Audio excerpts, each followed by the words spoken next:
Hello, and welcome back to Tabletop Thoughts. This week I'm starting a new series, I guess we'll call it. I'm going to start going through some of the projects that I've been working on. You would probably see most of these if you follow my website, tabletop-thoughts.com.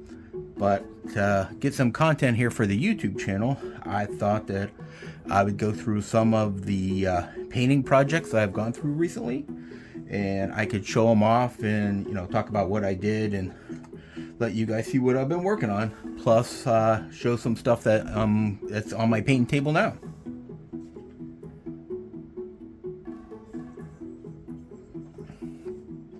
All right, so a couple of weeks ago, I finished up a couple more of these statues. I did a video on these actually. I will put a card up here in the corner where I did 2 of these. I've made 6 of them total.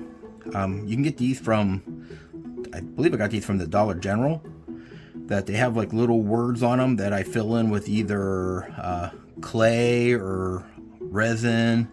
I think I used epoxy on some of these, but you can kind of cover up. This one I didn't do that great of a job, but this one looks pretty good. It's all smooth. You could barely tell there was any writing there. So you could drop these into, like, if you have a graveyard or something like that, you're running like a gothic horror type game, like Curse of Strahd or something like that. These would look good if you have a graveyard scene. In the last couple of weeks, I did this Hydra. I believe this model comes from EC3D Design. It was part of their Beast and Baddies Volume 2.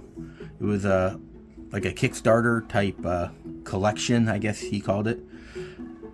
But you got a bunch of different models. I pretty much primed the black with Rust-Oleum primer. Then I did a slap chop type highlighting to it. I used an India ink for this one. It is like a teal, and then speed paint for the blue fins. The teeth are bone white. It's an air paint. I like using air paint because it's already thinned down. You don't have to worry about thinning it too much. It's for like an airbrush. It's already pretty thin. If it's a monster, I always paint the eyes red, so you can see the eyes on here. Then for the base, I just he is printed on a base. I just added some glue, some rocks, painted it all black, and then highlighted it gray and tried to do the same gray up here so it looks like it all matches. But this is a Hydra I did recently. This last week, I finished up these 3 guys. These are all mountain giants. They are from the latest release from The Printing Goes Ever On. I believe the collection is called Episode 2 Goblin Dens. So I just did a quick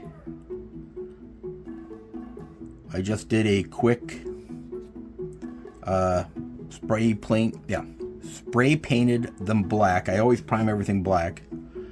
And then I did a quick dry brush to give it a highlighting with white paint. So it's a slap chop. I painted the rocks with a speed paint and then went back over it with another light gray. I think it was like dolphin gray highlight. Gave them red eyes. The teeth are the bone white. I didn't have to go back over them since I painted them black, and then I did a dry brush with a light gray. I thought that looked pretty good for the skin of a mountain giant. Speed paint for their cloth. And then this guy and the other one, they both have, so I use like a speed paint silver on those. And then the brown dark wood for the club. Some cloth. These guys don't look too bad at all. The Printing Goes Ever On. It's a good site. If you need a subscription to get minis, they are a nice one. A lot of their stuff is very much Tolkien-like. Like goblin dens. You look at it, it very much looks right out of the Hobbit movies. So here is a Wyvern that was from, I believe, this was from Bright Minis. If I'm wrong, I will put a text on the screen, but I believe this came from Bright Minis. I did like a teal with the India ink, a speed paint for the green. I did the eyes red. Since you can see the slots in the eyes, I actually put in black, red for the tongue, the white teeth, and all the bone. Went over that with a wash, like a dark wash. And I think he looks really good for, you know, I think total time waiting for it to dry was the worst part, because other than that, I mean, half hour maybe painting. I think he looks pretty good for a mini. A gelatinous cube. You see the arm sticking out here, rib cage, skull.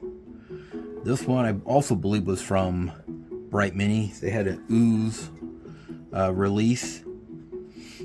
So I just went in with a blue. I thought I'd try a little something different. So a blue India ink.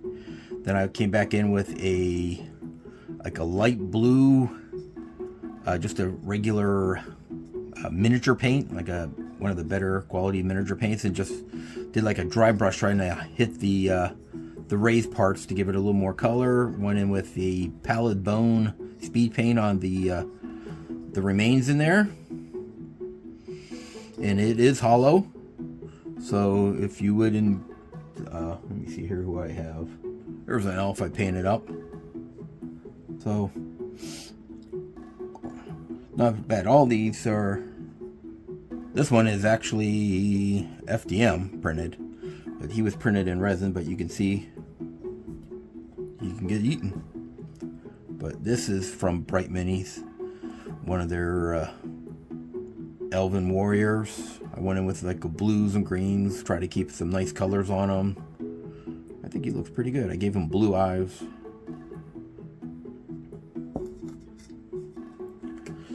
Here's another ooze. This one I tried to make more of a yellow, but like it wouldn't be yellow. It's ugly, slimy yellow. So a couple of dry brushes, and in both of these, when I was done, I normally coat my minis when I'm done with them with a matte clear spray, to kind of protect the colors and stuff like that. These, to make them a little more shiny, stuff like that, I use a clear gloss on it. That way it has that appearance of being slimy. This guy was also printed out in FDM, which is not bad. Here is a resin fire elemental. This was from the EC3D design Beasts and Baddies. I tried to go with an object source lighting on here. I'm not too happy with it, but this was something I'm trying different. You know, instead of just painting it black, I'm like, he's a fire elemental, so he should be casting light. So I tried to, I don't know, I'll have to keep working on it. Other than that, he don't look too bad. The miniature itself doesn't look too bad. It's that base that I'm not too happy with. And here is an earth elemental from the same collection. Just went with primed black, dry brush of a light gray. I thought that looked pretty good, so I just did some red eyes, painted the base black, and he is done.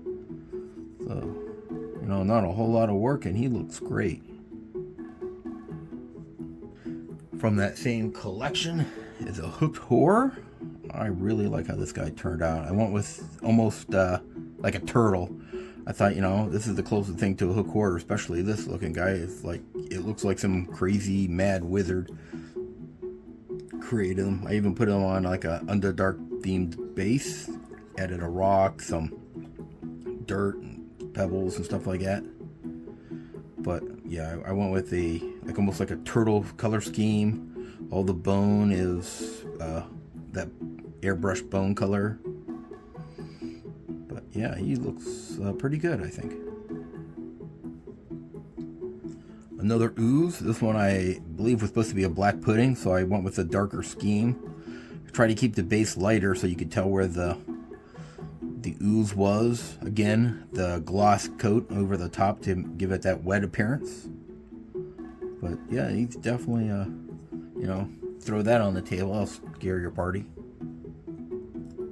And from that same Beast and Baddies collection, some Cultist. I went with the blue and purple on it, and then I noticed when I started doing that, this guy has a real Cobra Commander feel to him. With that mask, I don't know if any of you watched G.I. Joe back in the day, but he went from that silver mask at one point to a blue, like, face covering like that. So, stuck, you know, I went with, I believe it's Sand Golem speed paints for the belt and that, the same bone color. Red potion, maybe it's a healing potion. Although I'm happier with the skin tones I've been doing lately, so what I'll do is dry brush them, so prime them black, dry brush them white, so you do a slap chop. And then to get the skin tones I want, I've been using a flesh color paint that's not a speed paint, goes over, and then I'll come back with either a wash, like a flesh wash over it. That way it kind of fills in the fingers so you can see the definition for the fingers and stuff like that. Or something else I've done is after I paint it, I'll go back over it with a speed paint, and it does almost the same thing. It almost acts like, it gives it a little bit more darker colors and acts like a wash where it'll fill in the recesses and stuff. Here's the Cultist female.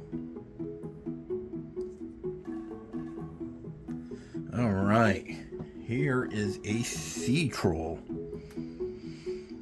So since he was a sea troll, I kind of went with blues, of course, because if you're going to be underwater and try to be hidden in that, of course you need blue with almost like a dark blue purplish hair. All of his little braid clips here I did in silver. The axe I did in almost like a gray, so it would be almost like a stone or coral, because, you know, like the metal for his clips he could have got from, like, say, sunken ships and that, but he wouldn't be forging weapons in the bottom of the ocean, so I made it almost like it would be like a stone weapon or a coral. Again, with the leather speed paint.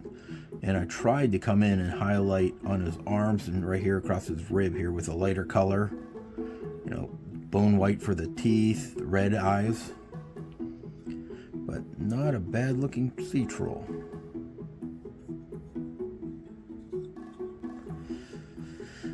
Alright, here's a mummy lord. So I went with some reds to give him some color, some silver, because, you know, if he was a mummy lord, apparently he was something important back in the day. So I gave him some silver, some cloth. I tried to do his wrappings in sand golem as an undertone, and then I came back over and dry brushed it with like a linen type color to give it that dusty bandage look. And then his face is skeletal, so I went in with a bone color on that. Here is a Banshee from that same Beast and Baddies collection. Primed her black. Hair is grim black for speed paint. I went with a blue skin. I was going to go zombie, but I thought, you know, she's a Banshee, so I didn't want to, so I gave her more of a blue skin, because she isn't really like, I don't think of her as like a zombie type undead where she's kind of rotting and falling apart. So I went with the green on her clothes with a little gray accents. Golden headpiece, because apparently she was somebody important in life. But yeah, just to get through stuff, because I don't have as much time as I like to paint, so I've been doing a lot more slap chop type painting. And look at her, that thing, it's not bad. That is something I would be happy to put on the table for my party to fight. Alright, here's the Angry Ball of Eyes from Fat Dragon Games. I could have done a better job filling in the seam, but I wanted to paint him and I was getting kind of lazy, so I just did a basic fill in with some glue, I think it was super glue, and then I just used some accelerant to fill it in. I could have done better, maybe a green stuff or something. Went with the green skin. Then I went over it with a green wash. His teeth are all bone material. A nice peach in the mouth. And then I went and did his eyes. And then I colored over them. Well, I coated them with a glossy Mod Podge to give them that shiny look. But yet it's only the eyes. The rest of it was a matte clear coat. But I probably have like 5 or 6 of this guy. I really like this model. All right, some stuff that is on the paint table now. Fat Dragon Games makes these snake warriors, so I printed them out in resin. No, these are FDM. I'm sorry, these are all FDM printed. Wow. Yeah, once I got my new Elegoo Neptune 3, it does a pretty good job for FDM. But I primed them black, did a slap chop type highlight to them. I'm going to paint these up with the same color scheme I've done on all of my snake people. I have quite a few of these. I don't know if I'm not sure if I'm going to keep them or if I'll put them on my Etsy store. I've been trying to get more stuff out there just because, I love printing and painting stuff, but after a while you start running out of room to keep it all. So get rid of it, sell it to get the money to buy more filament and resin. So those will be coming in the next week or 2. Another Angry Ball Eyes. I printed 2 of them at the same time. And you can see I did a little bit better filling in the gap until underneath. I didn't pay attention down there. But, when you're sitting on the table, you don't get to see the bottom of them too much. But, yeah, I got to start. I just I only have so much time to do stuff. So I fill it in as much as I can, as quickly as I can, and I keep going. And then I regret it later. But, got him coming. Here's some stuff I printed that's going on to my eBay store. These are all FDM prints. Got a basic brown paint job on here. Thought I'd print out some of this stuff. I saw them on Thingiverse. It's from the same guy who does the Beast and Baddies and stuff like that. So I'm a licensed printer of his, so I'll print these up and I'll put them on my eBay store to sell. But here's like a land speeder. I got the skiff and a couple of these armored cars, a green one and a red one. But yeah, these are all FDM printed. Then I primed them black. I gave them a rattle can spray paint, just from over the top, almost like a zenithal kind of coloring. Did some like the pipes. I did a couple different colors so they stand out. This one I added a gun. But just some stuff to put on the store. I thought it looked neat, so I thought I'd print it. But I don't really play them, so you can use that for like a Star Wars miniature game. And something else I printed out. I believe the YouTube channel is called Junk Drawer Studios. It's run by, I believe her name is Betsy. I think she said her name. She's a relatively newer YouTuber, but she does some great stuff. She had printed out some hexes to make almost like a bigger map type thing, and I saw that and I'm like, you know what, that would be a nice, she made hers like a modular thing. So I mentioned on there, I'm like, I'm gonna have to steal that idea. And what I was thinking of, I printed out this now just as a template, but I found the files to print out. If you look at it, it probably looks familiar if you've ever played HeroClix. So what I was thinking is painting these different colors almost to make it like a hex map.